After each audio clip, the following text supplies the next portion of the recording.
before the roar of cannons echoed across Europe's blood-soaked battlefields, before empires rose and crumbled under the weight of ambition, there existed a kingdom forged not in the fires of conquest, but in discipline, austerity, and an iron will that would shape a nation's soul.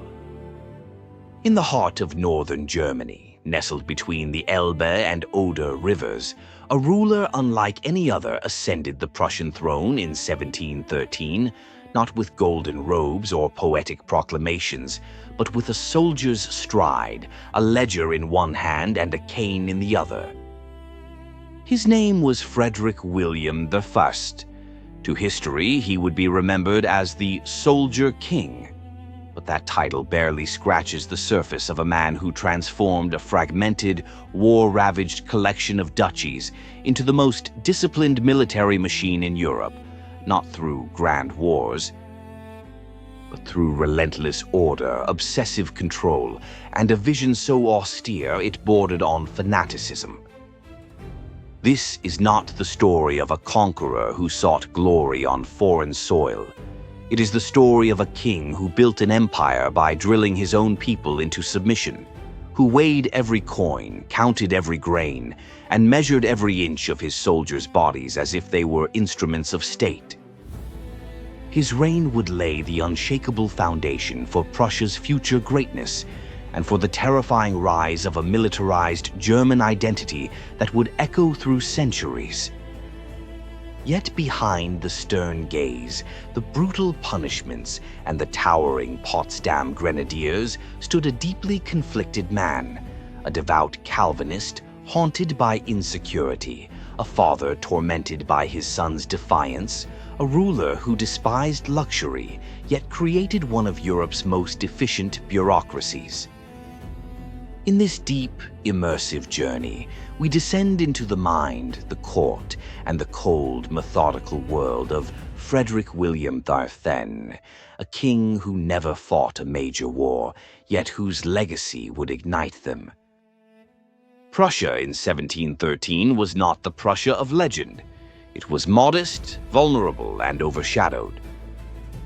Emerging from the devastation of the Great Northern War and the War of the Spanish Succession, the Hohenzollern territories were a patchwork of disconnected lands. Brandenburg in the east, scattered holdings along the Rhine. The Duchy of Prussia beyond the Polish frontier, and minor principalities too small to defend themselves. The state lacked natural borders, abundant resources, or a unified identity. Its population was sparse, barely 2 million souls, many of them scarred by decades of mercenary armies marching through their villages, requisitioning food, burning barns, and leaving orphans in their wake. Berlin, the nominal capital, was a provincial town of muddy streets and half-timbered houses, dwarfed by Vienna, Paris, and even Dresden. The treasury was nearly empty. The army, though respected, was small, around 30,000 men, and underfunded.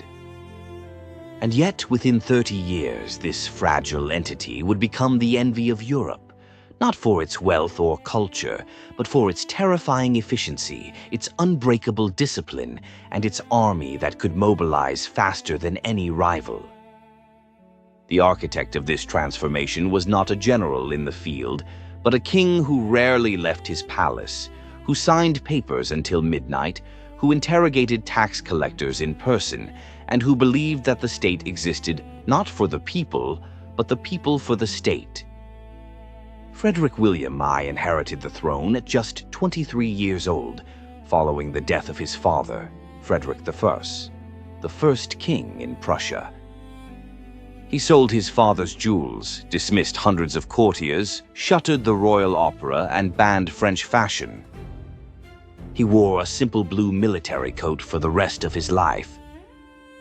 He walked the streets of Potsdam without guards, inspecting bakeries, watching over drills, and berating officials who showed even a hint of laxity. This was not mere frugality.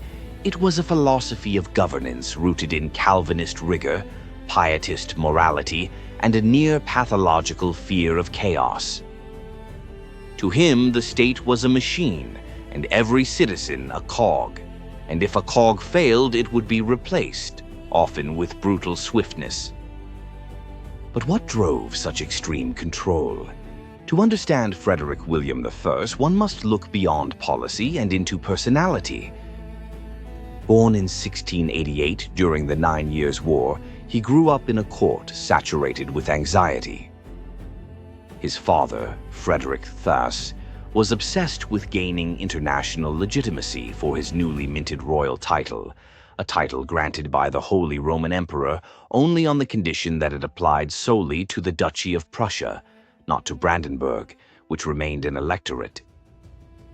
This technicality haunted the Hohenzollerns. They were kings abroad, but electors at home, a duality that bred deep insecurity. Young Frederick William absorbed this unease. He was not groomed for kingship. His older half-brother was the heir. But when that brother died in infancy, the burden shifted. Yet his father showed little interest in preparing him. Instead, Frederick William was raised by stern tutors and military governors who instilled in him a love for drill, order, and physical endurance. He learned to ride, shoot, and march before he could write poetry. He was forbidden from playing with other children. Companionship was seen as a distraction from duty. By age 12, he commanded a regiment of boy soldiers. This lonely, regimented childhood forged a man who equated affection with weakness and discipline with virtue.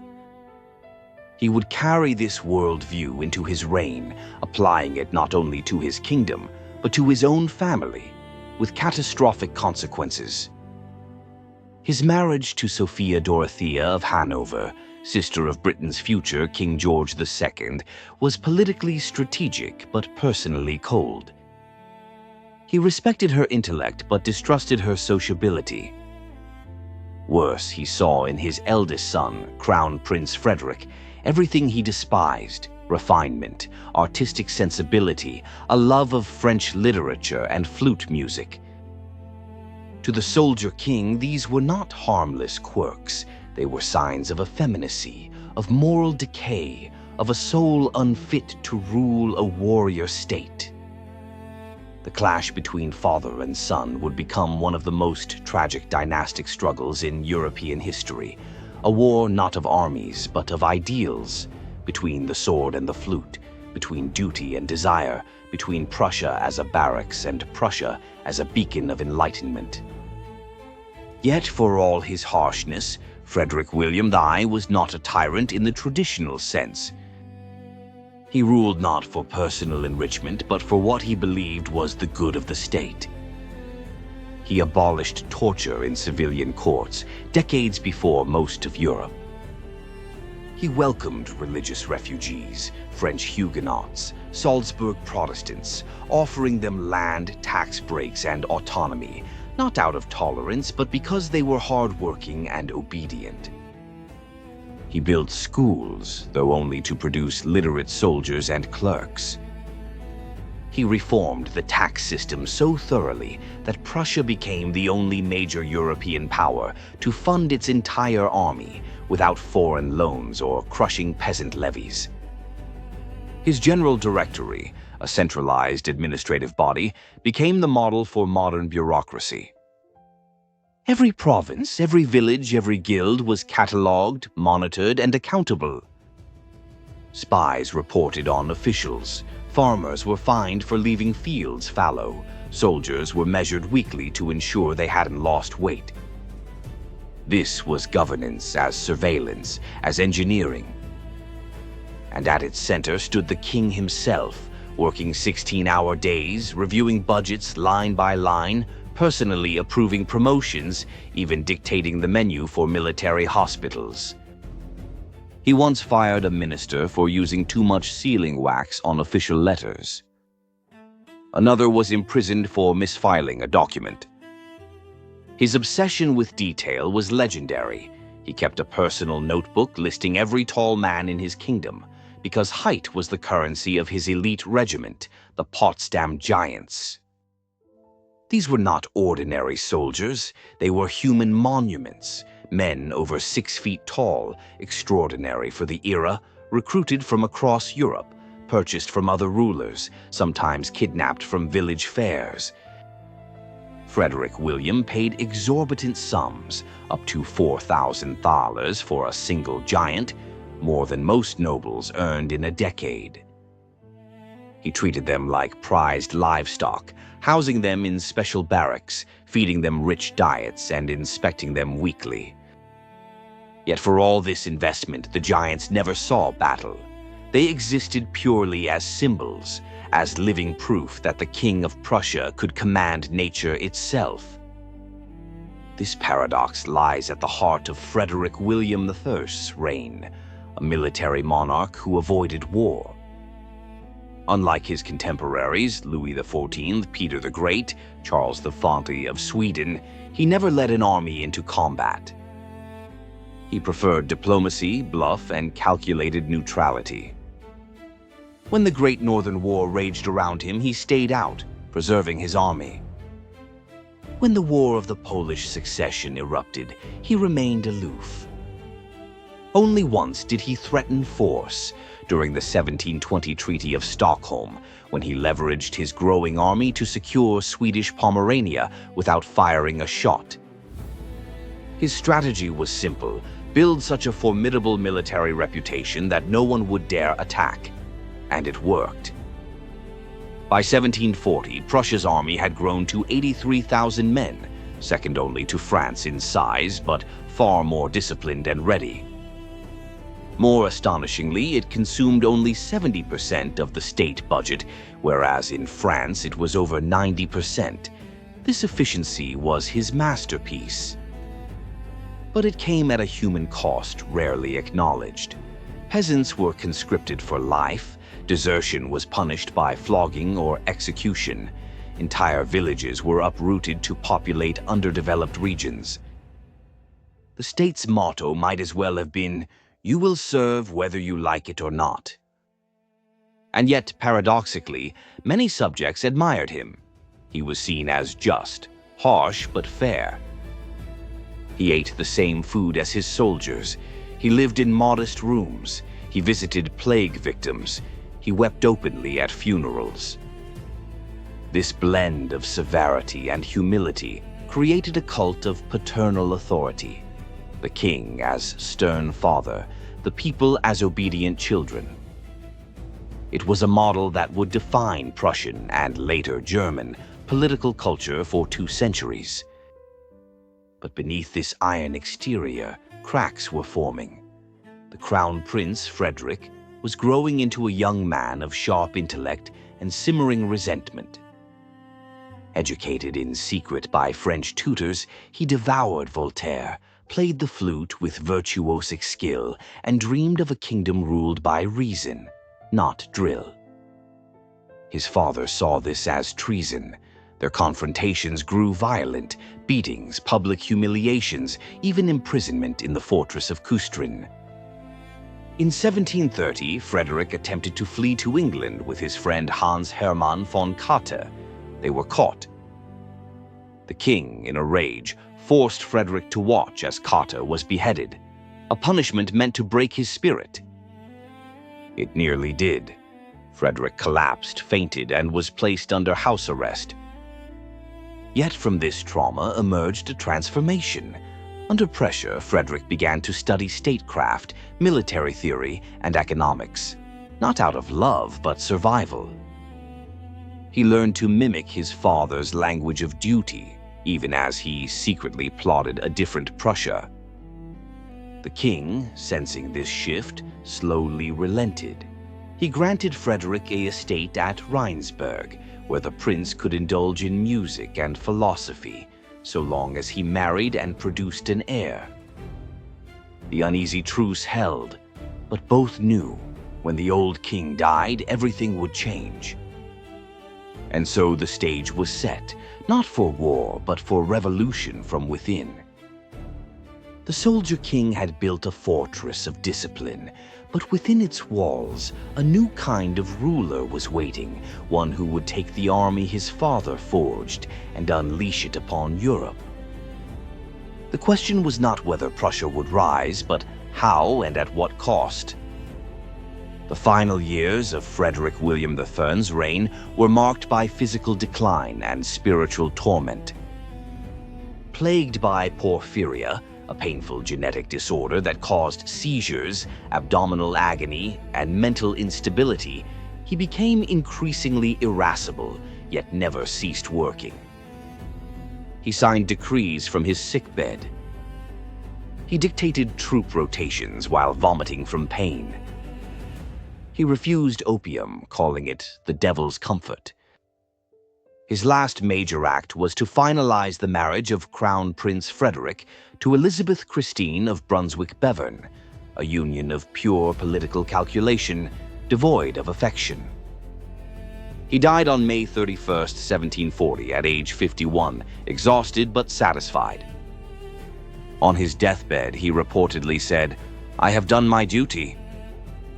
He left behind a treasury of 8 million thalers, an army of 83,000, and a state so tightly wound it could spring into action at a moment's notice.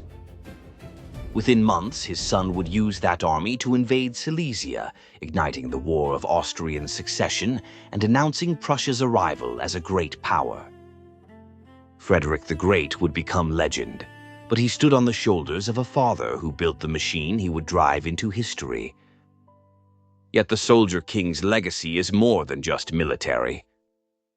He created a culture of obedience, efficiency, and self-sacrifice that would define Prussia and later Germany for generations. In schools, in barracks, in government offices, his ethos endured. The state above the individual, duty above desire, order above freedom. It was a legacy of steel and silence, of discipline without joy, of greatness without grace. And as Europe teetered on the brink of revolution, this cold, unyielding Prussia, forged by a king who hated war but loved the army, would become the unexpected fulcrum of continental power. But to understand how that machine was truly built, the human cost, the psychological toll, the families torn apart, the villages emptied, we must go deeper into the daily life of a kingdom ruled not by charisma, but by calculation. Into the world of the Potsdam Giants, the conscripted peasants, the exiled intellectuals, and the silent women who held this rigid society together.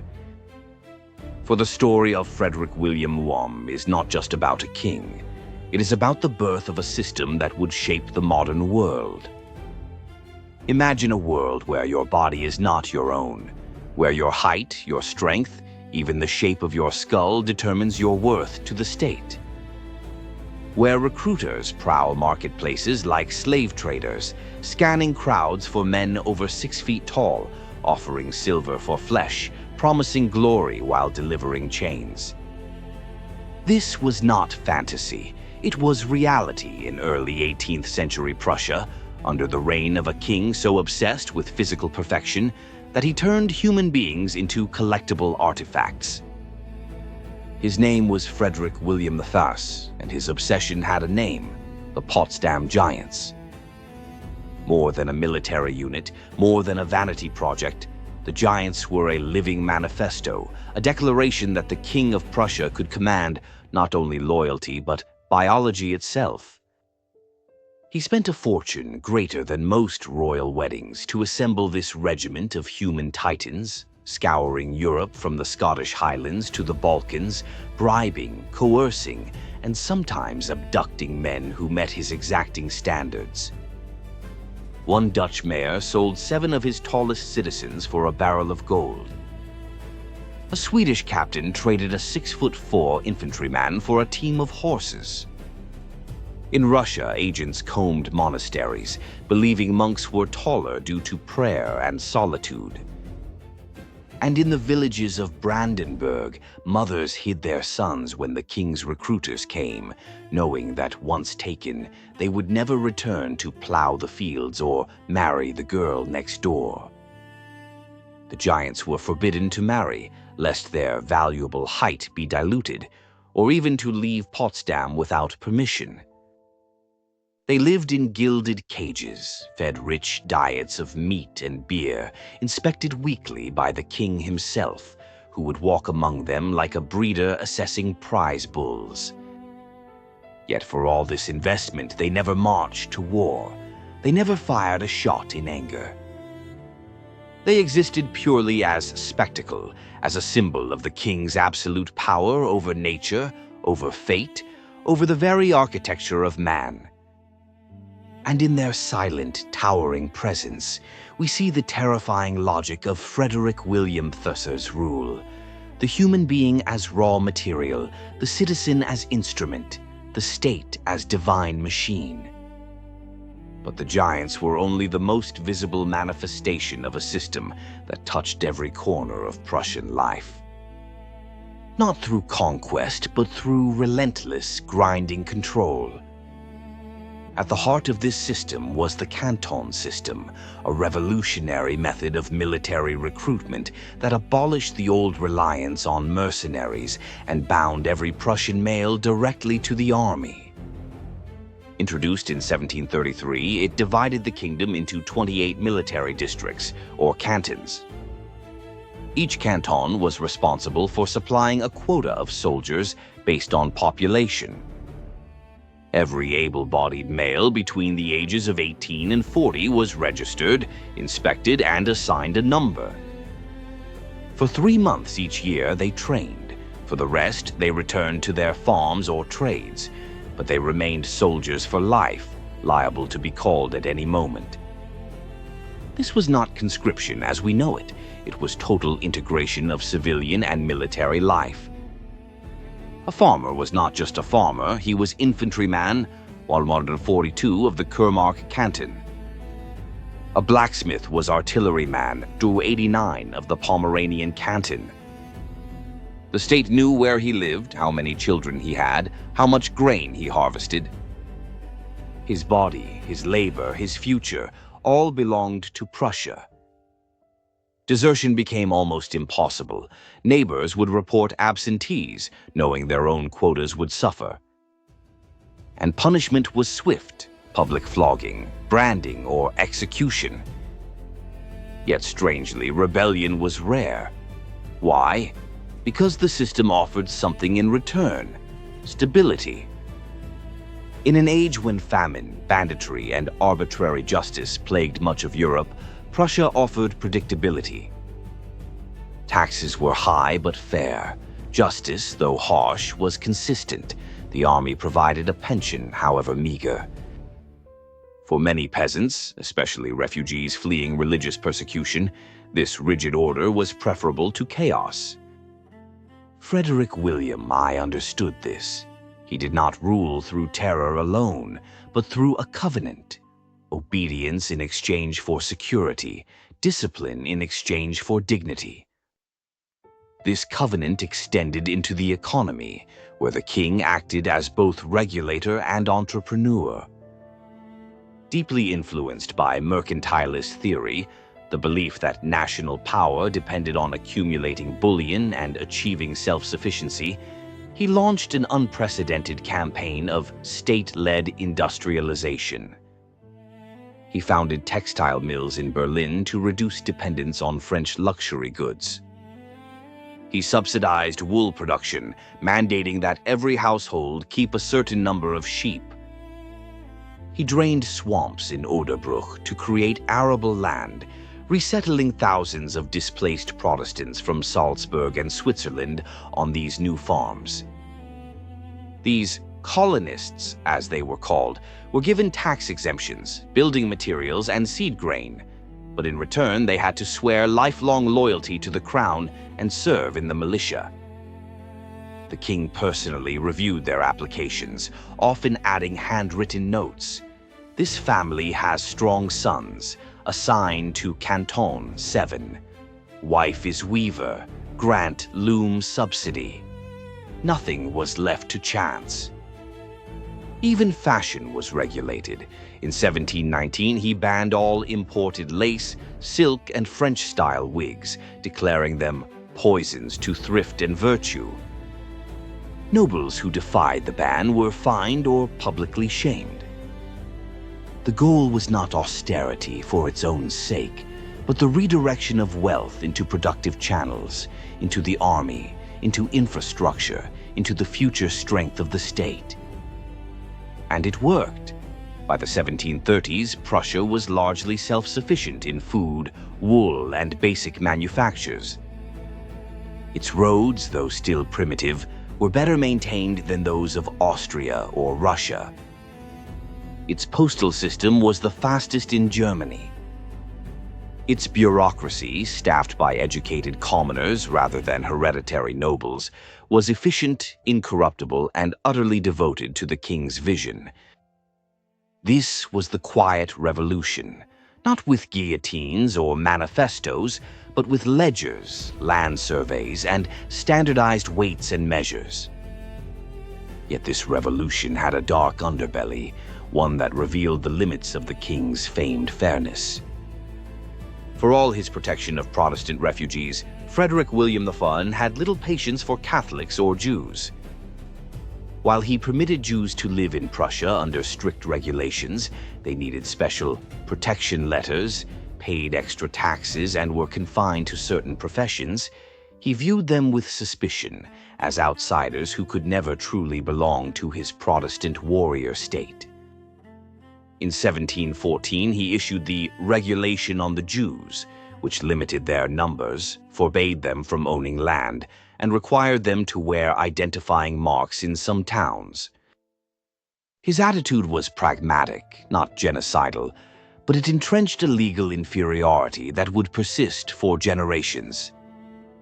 Similarly, the nobility, the Junkers, were both partners and prisoners in his system.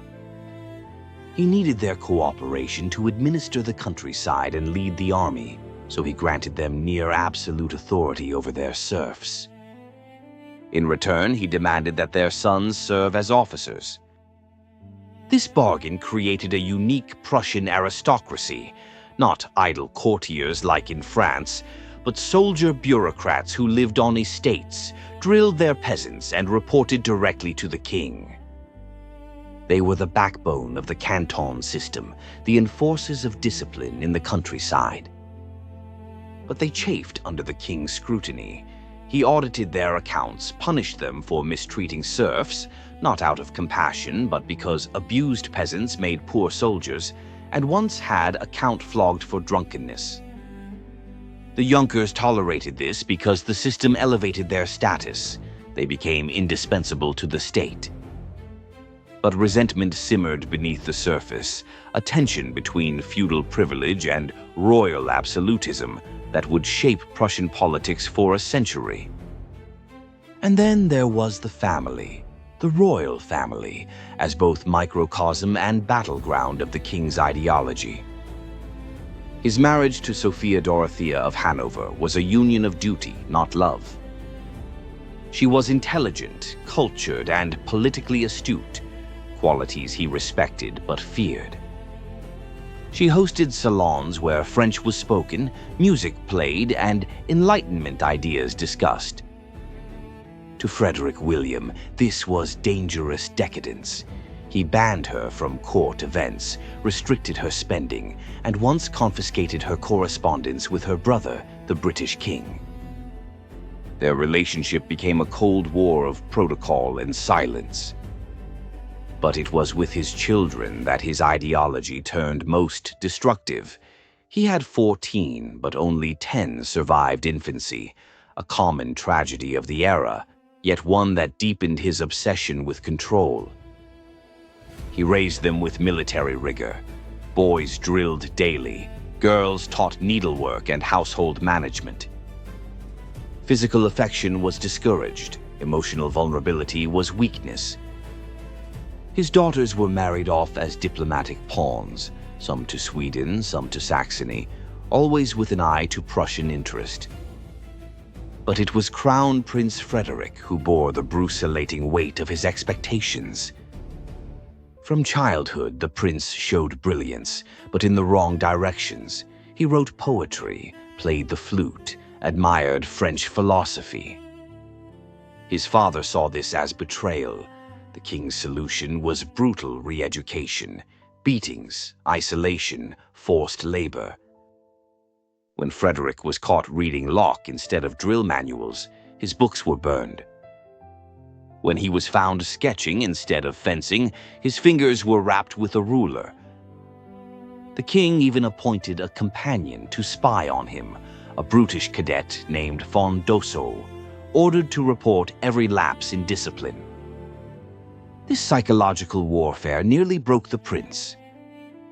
In a secret letter to his sister Wilhelmina, Frederick wrote, "I am a prisoner in my own skin, forced to wear a mask of obedience while my soul screams in silence."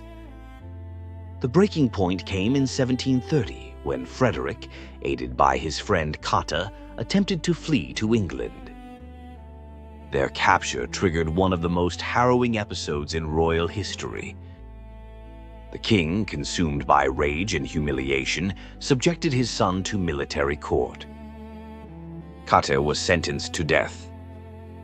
Frederick was forced to watch the execution from a window of the Küstrin fortress.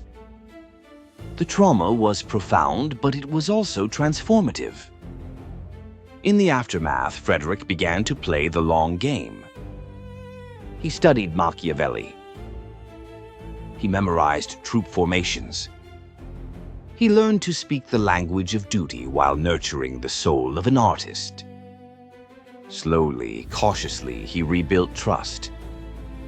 By the mid-1730s, the king allowed him to live at Rheinsberg, a modest estate where Frederick could cultivate his interests, so long as he married and produced an heir. The uneasy truce held. But both father and son knew the real test would come when the crown changed hands. Meanwhile, the kingdom itself was evolving in ways the king could not fully control. The very efficiency he prized was creating unintended consequences. The schools he founded to produce literate soldiers were also producing critical thinkers. The refugees he welcomed for their labor were bringing new ideas, pietist notions of individual conscience, Dutch concepts of civic duty. Even the army, his sacred institution, was developing its own culture, a blend of brutal discipline and fierce camaraderie that sometimes defied royal orders. Officers began to see themselves not just as tools of the king, but as guardians of Prussia's honor. And in the villages, whispers spread of a different kind of king, one who would lighten their burdens, who would value their minds as much as their muscles. These hopes would soon coalesce around the figure of the crown prince, now quietly building a network of reform-minded allies. But Frederick William I remained oblivious, or perhaps willfully blind. In his final years, as porphyria ravaged his body, he doubled down on control. He revised the General Directory's protocols. He increased inspections. He even dictated the design of new buttons for the Giants' uniforms from his sickbed. He died believing he had left his son a perfectly calibrated machine. What he could not foresee was that machines can be reprogrammed, and that the man who would inherit his army would use it not to preserve order, but to shatter the balance of Europe. The death of a king is never just the end of a life. It is the unraveling of a world. When Frederick William I drew his last breath on that May morning in 1740, the meticulously ordered universe he had spent 27 years constructing seemed to hold its breath. In Potsdam, the Potsdam Giants stood motionless in the rain, their towering frames rigid with grief or perhaps relief. In Berlin, clerks paused over their ledgers, unsure whether to continue the same rigid accounting or dare to imagine a new system. In the villages of Brandenburg, peasants whispered, "Will the drills stop? Will the taxes ease? Will the king's ghost still count our sons?" And in the quiet halls of Rheinsberg, a young man of 28, pale, bookish, and haunted by childhood trauma, stepped forward to claim a crown he had spent his life both dreading and preparing for. His name was Frederick, soon to be known as Frederick II, but history would call him Frederick the Great. What happened next would stun Europe. Within 6 months of his father's death, the flute-playing philosopher prince invaded the wealthy province of Silesia, defying treaties, outraging emperors, and launching Prussia into its first major war of expansion. The army his father had built for defense became a weapon of conquest. The treasury his father had filled with thrift funded a campaign of breathtaking audacity. The discipline his father had drilled into every soldier became the engine of victory at Mollwitz, Chotusitz, and Hohenfriedberg. But this was not merely a change of policy, it was a revolution of spirit. The soldier king had built a state that feared chaos. His son would weaponize chaos to reshape the continent. And in that transformation, we see the ultimate paradox of Frederick William I's legacy. He created a machine so powerful, so perfectly calibrated, that it could be turned against everything he believed in. To understand how this happened, we must examine the final, unspoken pact between father and son, a pact forged not in affection but in mutual exhaustion. In the years after the Katte affair, Frederick William I slowly, grudgingly accepted that his son would never become a carbon copy of himself. He could not break the prince's spirit without destroying his usefulness. So he shifted tactics. Instead of trying to erase Frederick's intellect, he sought to harness it. He allowed him to study statecraft under trusted ministers. He assigned him administrative posts in provincial governance. He even permitted him to correspond, with heavy censorship, with Voltaire, the Enlightenment's most famous philosopher.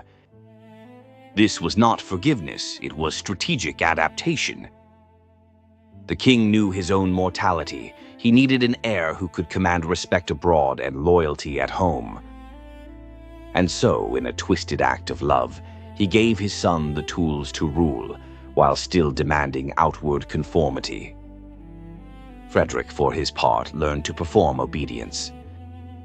He married Elizabeth Christine in a loveless ceremony, produced no heirs, a fact that tormented his father to the end, and publicly praised the virtues of discipline and duty. But in private, he was already dreaming of a different Prussia, one that combined his father's military might with the Enlightenment's ideals of reason, justice, and progress. He read Montesquieu, he drafted constitutions, he composed sonatas that echoed with both sorrow and ambition. By the time he ascended the throne, he was not the fragile boy who fled to England. He was a master strategist who understood that true power lay not in drills, but in ideas. And his first act as king was symbolic. He ordered the release of all political prisoners, including those jailed for religious dissent. It was a clear message. The age of fear was over. But the real test came with Silesia. The province, rich in textiles, minerals, and fertile land, belonged to Maria Theresa of Austria, a young, inexperienced ruler who had just inherited the Habsburg crown under disputed succession. Frederick saw an opportunity, a weak monarch, a wealthy territory, and a European balance of power ripe for disruption. His decision to invade was not impulsive. It was the culmination of years of secret planning. He had studied Silesia's geography, economy, and military defenses. He had calculated Austria's likely response, France's probable neutrality, and Britain's distant concern. And he had absolute confidence in the army his father had left him. At the Battle of Mollwitz in 1741, that confidence was nearly shattered. The Prussian cavalry fled in panic, and Frederick himself, believing the battle lost, rode from the field, only to learn hours later that his infantry, trained in the relentless drills of Frederick William I, had held the line and won the day. The lesson was searing. Discipline could triumph over chaos, but only if led with courage. Frederick never fled again. He became a battlefield commander of genius, but always with the foundation his father had laid. The canton system provided fresh troops. The centralized bureaucracy funded the war. The Junker officers led with cold precision. Prussia, a second-tier power in 1740, emerged from the War of Austrian Succession as a recognized great power in 1748. And it was all built on the austere, joyless labor of the soldier king. Yet Frederick the Great was careful to honor his father's legacy, even as he subverted it. He kept the Potsdam Giants, though he reduced their numbers and allowed them to marry. He maintained the canton system, even expanding it. He preserved the general directory, streamlining it but never dismantling its core. Why? Because he understood that his father's system worked and that dismantling it would invite chaos. But he infused it with new purpose. He abolished judicial torture completely.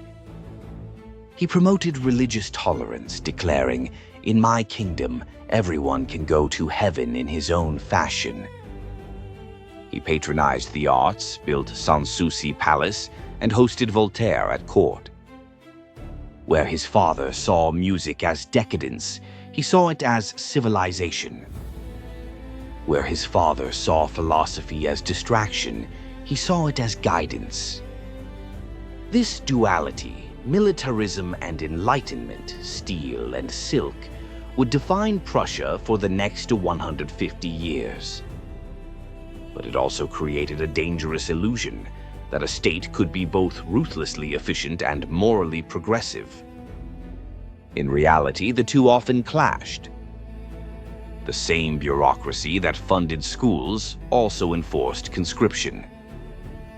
The same army that defended religious minorities also crushed Polish uprisings.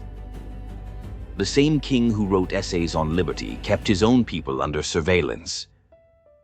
And at the root of it all remained the ethos of Frederick William I, the belief that the individual exists to serve the state. The son had humanized the machine, but he had not dismantled it. This tension would echo through Prussian history, shaping everything from the reforms of Stein and Hardenberg after the Napoleonic Wars to the authoritarian constitution of Bismarck's German Empire. The Prussian virtues, duty, punctuality, obedience, thrift, became national ideals, taught in schools, celebrated in literature, and enforced by law. But they also bred a culture of conformity that stifled dissent and elevated order over justice. When revolution swept Europe in 1848, Prussia crushed it with the same cold efficiency its soldier king had pioneered. When Germany unified in 1871, it did so under Prussian leadership, with a constitution that gave the military extraordinary autonomy. And when the 20th century arrived with its ideologies of mass mobilization, the Prussian model, citizen as soldier, state as sovereign, proved terrifyingly adaptable. Historians still debate whether Frederick William the Faun was a visionary or a tyrant, a builder or a jailer. The truth is, he was all these things. He created a state that protected its people from external chaos, but imprisoned them in internal rigidity. He valued human life only insofar as it served the collective. He loved his kingdom more than his family, his duty more than his happiness. And in doing so, he forged a legacy that was both magnificent and monstrous.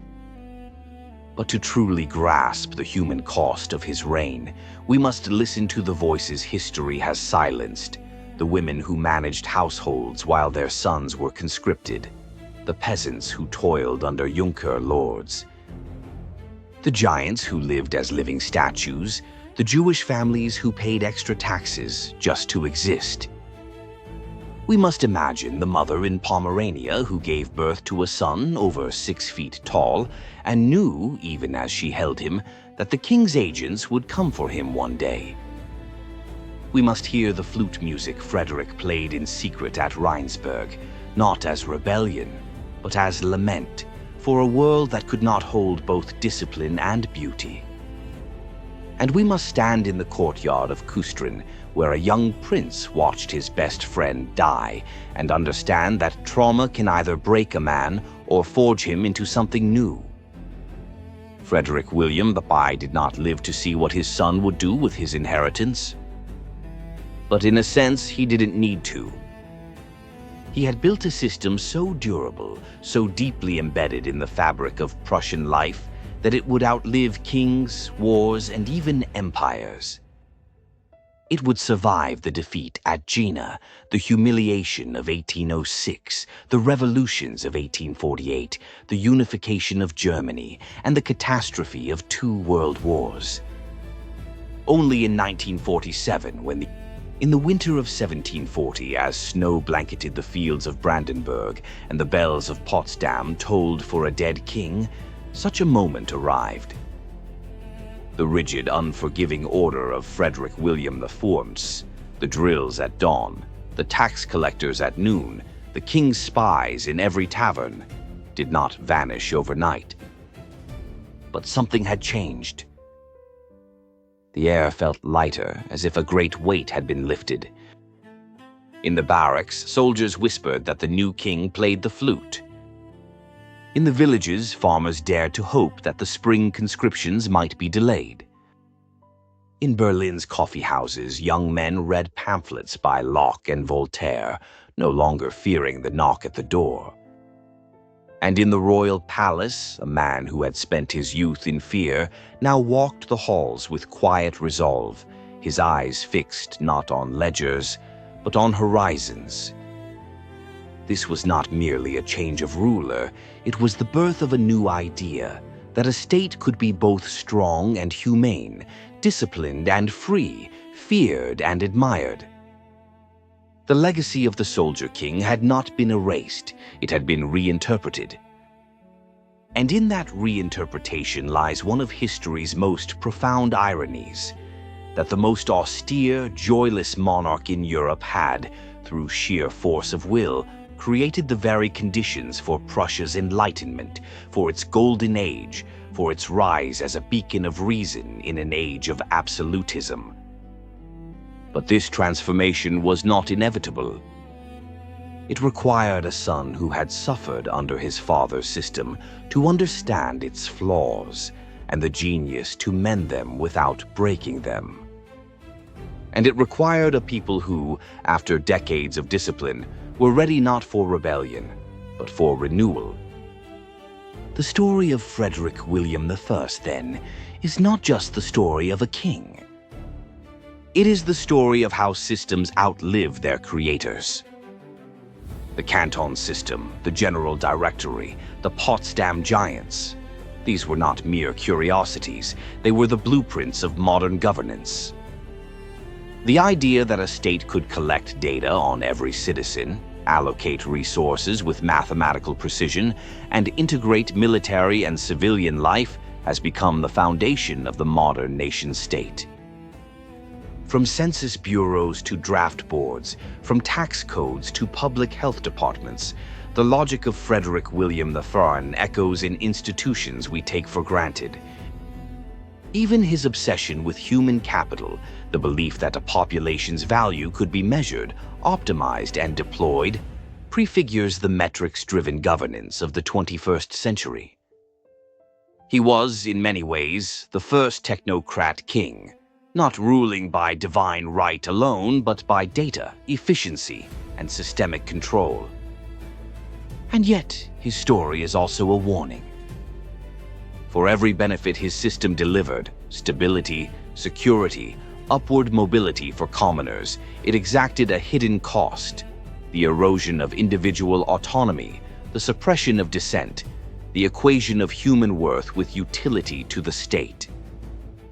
When a society teaches its children that their primary duty is to serve, it creates not just soldiers and clerks, but a culture where questioning is weakness, deviation is betrayal, and difference is danger.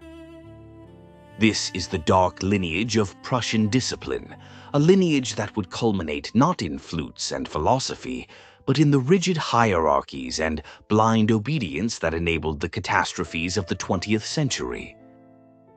To study Frederick William is to confront a fundamental tension in human organization. How much order are we willing to trade for freedom, and who gets to decide? But let us not reduce him to a cautionary tale.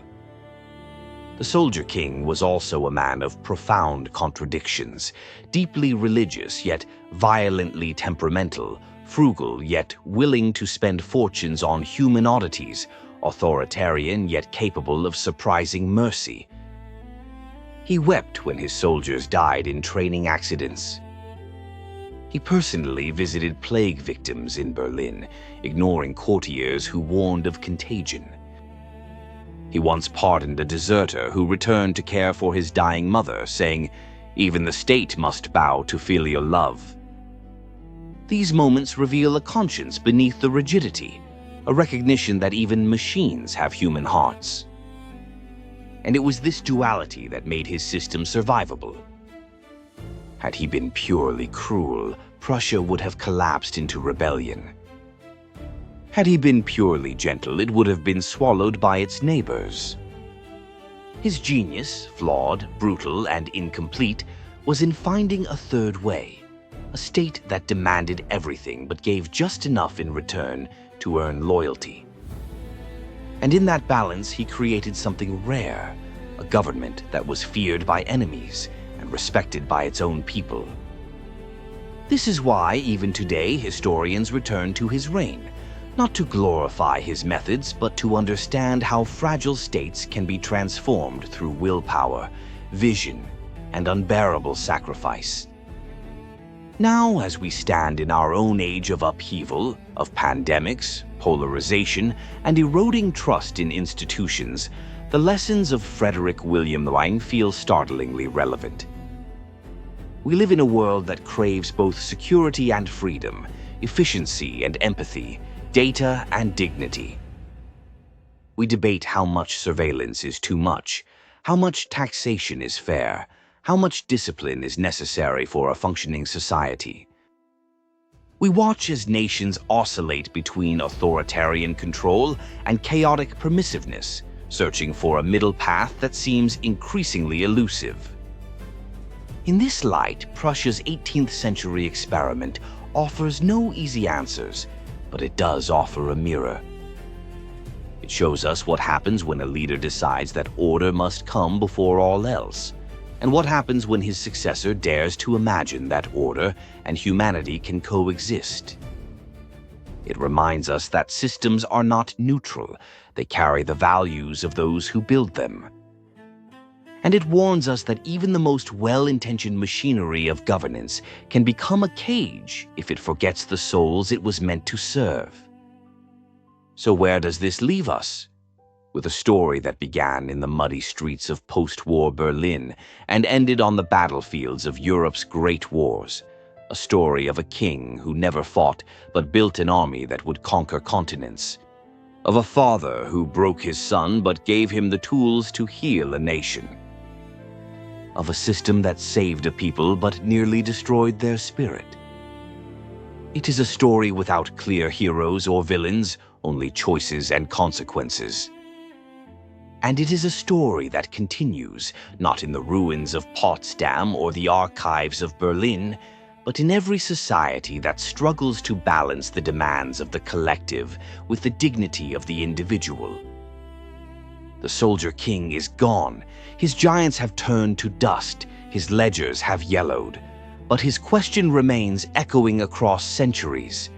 What is a state for? To protect, to command, to elevate, or simply to endure? The answer, as Frederick the Great discovered, is not in the drill, but in the dream. Not in the ledger, but in the law. Not in the height of a soldier, but in the depth of a society's soul. And so we come to the end of this journey, not with a final judgment, but with an invitation. Because history is not a relic to be admired from afar. It is a conversation, a living dialogue between past and present, between rulers and citizens, between systems and souls. And you, the viewer, are not just a witness to this story, you are its heir. The choices made in 18th century Prussia shaped the world we live in today. The tensions between discipline and freedom, order and justice, state and self, these are not distant abstractions. They are the very fabric of our daily lives, and that is why stories like this matter. Not because they offer escape, but because they offer understanding. Not because they glorify the past, but because they illuminate the present. If this deep, immersive exploration of Frederick William I, the Soldier King, has opened your eyes to the hidden machinery of power, to the human cost of order, to the quiet tragedies and triumphs that build nations, then you are part of something larger. You are part of a community of curious minds who believe that history is not just names and dates, but meaning. And if you want more journeys like this, if you want to uncover the forgotten architects of our world, the silent revolutions that shaped continents, the untold stories behind the maps and monuments, then join us. Subscribe to this channel, because every great story begins with a single question, and every great discovery begins with a single click. The past is waiting, and it has so much more to tell.